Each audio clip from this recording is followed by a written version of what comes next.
What's up, y'all? It's your boy. I'm back with another video, and today we're going to be talking about, did Tupac have sex with Faith Evans? Man, that's a good one, man. So we all know when Hit 'Em Up, Tupac said that's why F Joe B, so we know what that means. Then there's reports that because Faith did do a song with Tupac. She did a song that Wonder Why They Call You B. That's actually Faith Evans singing on that song. So she said that after the song was done, she had to go to Tupac's hotel room to get paid. You couldn't just send your manager, huh? So that's a little weird. Now I can say this, all this did take place before Tupac and Biggie were really like beefing like that, or if that was the case, she would have known she had no reason to be anywhere near Tupac. You know what I'm saying? So this was before the Tupac and Biggie beef really like went crazy. I think they was like cool, but kind of cool, but not really cool, but cool enough for her to go get that check. And for her to be taking all those pictures with Tupac, because there are several different pictures with Faith Evans and Tupac, not just the one when he got his arm around her. Like there's pictures of them with like a group of people with like Tupac and Stretch and not Stretch from Naughty by Nature. There's like 2 or 3 pictures of him and her just chilling, you know, in different environments, different clothes on, which means it was different days. So they done hung out a couple times. They done hung out several times.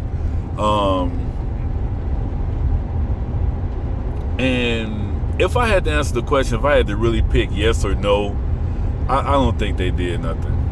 And you know why? And it's sad to say it like this, but shout out to Faith. But I don't think Tupac was that kind of dude. I think Tupac really liked Biggie. I think Tupac really had love for Biggie. And around that time when Tupac and Faith was making those songs, Biggie and Tupac were still kind of cool. And I don't think. I mean, it looks that way now. It looks that way, and Pac can come off like a grimy dude that would do something like that. But just thinking back on it now, and just looking at the type of person that Tupac really was, I just don't really see that happening. So the reason why I don't see that happening, for those that say, why don't you see it happening? Why can't you believe that? For one, Tupac, so let me rewind. So the Tupac and Biggie beef really started when Tupac got robbed at the Quad Studios in 1994 in New York. So Biggie didn't have anything to do with that robbery. Those were some people, some street dudes that Pac was beefing with, and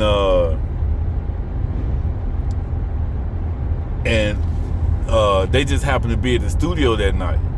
And I think Pac was coming to the studio to do a song with a dude named Lil Sean, who was Jimmy Henchman's artist.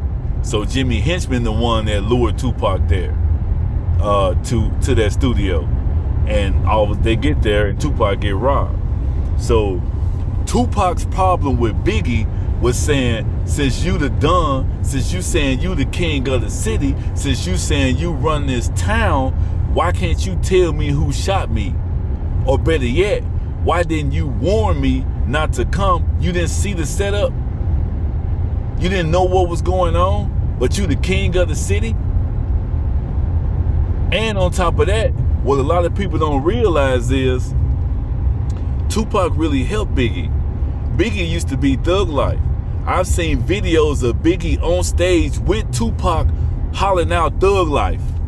I've seen that before Ready to Die, before Biggie was famous, before Biggie got with Puffy. I've seen it's videos online of Biggie repping Thug Life.